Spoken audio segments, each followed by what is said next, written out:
her life's work has been destroyed. I would agree. Hey everyone, welcome back. I was scrolling on my phone yesterday and I found an article from the owner of Honey Birdette, well the previous owner, Eloise Monaghan, and I thought it would be really cool to sit down and read it together. It seems to be that she has something to say about how the brand changed when it was sold, and I definitely have some opinions. If this is your first video, hi, welcome. I'm documenting my beautiful collection of Honey Birdette pieces, and particularly the era around the 2010s that I think is so standout. We also discuss the rest of the brand and just geek over the things that I love so much. Eloise Monaghan sold Honey Birdette to the Playboy company. I'll make a whole video one day about how I think the brand progressed. Let's get this article. I will try to screen record as much as I can so that I can put it up on the screen just here so that you guys can look at it with me.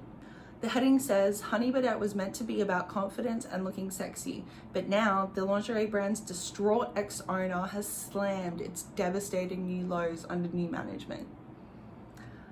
That is bold, and I'm very intrigued to see if that's just a clickbait title or if that's actually how she feels. She was the mastermind founder behind provocative lingerie chain Honey Birdette.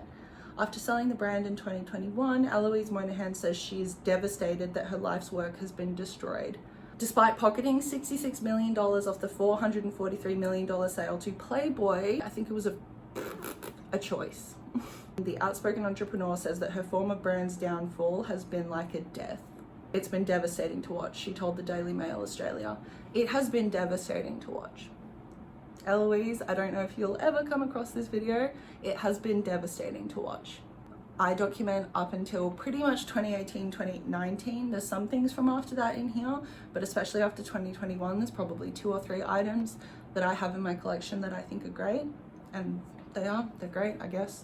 They're great by the brand standard now, but Eloise, this exists because of what was so great about Honey Birdette, and it's not there anymore. I'm really glad that we agree. It says, I built the brand off female empowerment. We aren't about fake boobs, fake asses, and that's all it is now. Eloise should have known better. Eloise, I totally understand what she was trying to do by trying to make a small, queer women-owned brand global, but she chose a brand that has been exploiting young women and women in general for a really long time, and she should have known that. It sucks. She made that choice and it was the wrong choice. It says, I walked into an industry that wasn't ready for female apparel or anything ridiculously empowering. I felt like I was wearing a muzzle, so I quit. Again, this is something that I'd love to go into in another video, but the way that the women in Australia treated Honey Birdette was, in my opinion, disgraceful. And I don't necessarily blame Eloise for feeling completely unwelcome in the space and feeling like she'd been rejected. I do think that.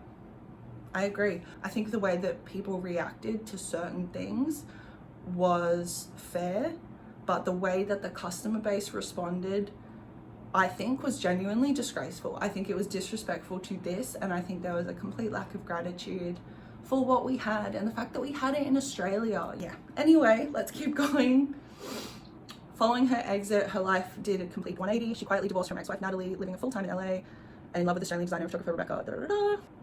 Honey Birdette is no longer about female empowerment, says founder. I would agree. The pair have since joined forces in love with business, expanding blah, blah, blah. I will have to have a look at that lady's brand before I make any comment or mention it.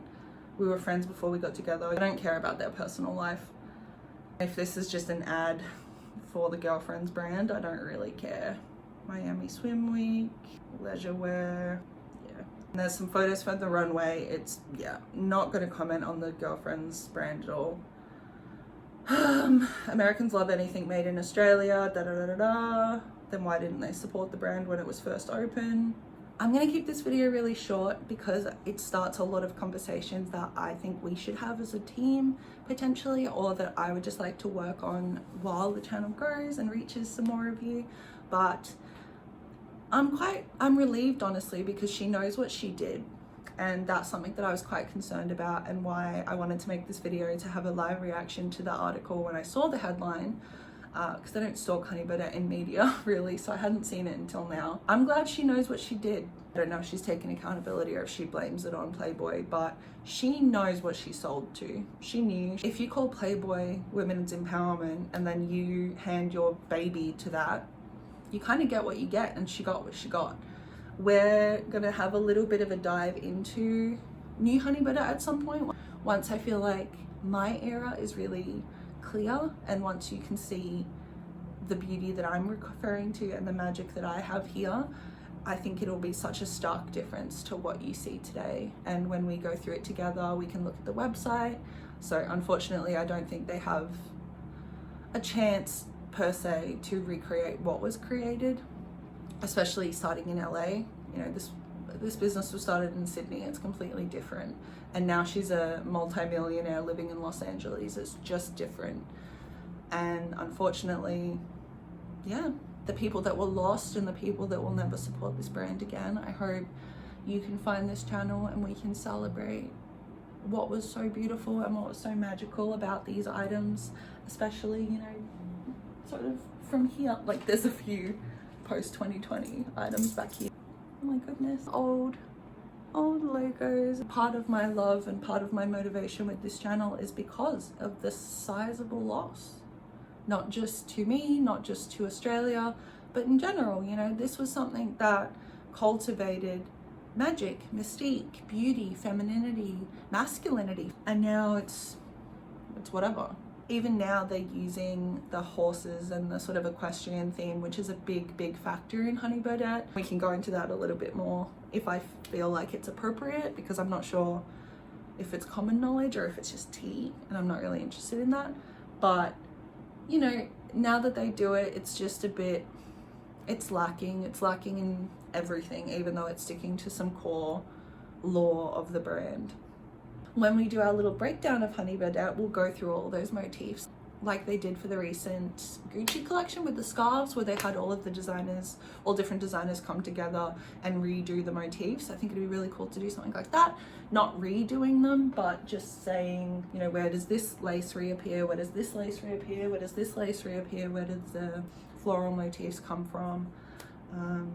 It's gonna be really fun. I'm really excited. But Eloise, I'm glad we're on the same page. I really am, because it would be sad to me to find out that you perhaps could look at this brand and think that it's still the same. It's a genuine shame. It's not just a bummer, it is a genuine shame. It is genuinely a loss and a huge L. I'm glad to see that she knows what she did. Mistakes happen. I don't have any resentment necessarily. I just have grief. It's just a huge shame. Playboy couldn't be more opposite to the ethics of this channel, and I didn't even say their name in my first video when I mentioned all the, you know, welcome to my archive. I said I'm not going to say the name because it's a celebration, and it's true. I don't even want to talk about it now. Like, I don't even want to say it now. Just ill. I love Honey Birdette. I love what Honey Birdette was. I love that I have the privilege to immortalize that, and that I've been able to find so many pieces from such a long time ago, pieces from my history, pieces from the brand's history, things like bags, things like tags, things like the doorbell that I have, the candles. Just, you know, there's a true dedication to what was in this channel and in my archive as it grows. And I'm actually about to film a little unboxing. I picked up some new pieces yesterday from a collector in Melbourne, so lots of fun to come. This little unboxing I think will just be a short, because they're not actually in packaging, so it won't be quite as fun. Thank you so much for watching. I would love to hear your opinion, and if you have any thoughts on the brand, how the brand has changed, and especially the brand now, if you really want to see that video, I want to see what you want me to include so I can do it properly. But thank you so much for joining me. I know this is a little bit strange, just in the wide web of internet information. I want to talk about an Australian lingerie brand and how it changed, but I don't know, that's the truth. And if you go through my channel at the moment especially, you'll see that every single video I'm just bursting with the love and adoration that I have for this era. So Eloise, thank you so much for what you made. I'm also sorry to you for what happened. It sucks, and you may have made that decision, but you also have to live with that decision, and that sucks. And I do sympathize with that, because that fucking sucks. Be sure to like, comment and subscribe so that we can keep in touch and I can know what kind of videos you'd like to see next. Otherwise, this will be going up soon, and I'm sure I will be uploading a video very shortly doing another little deep dive into the bras. So thank you so much. I hope you have a lovely rest of your day. See ya.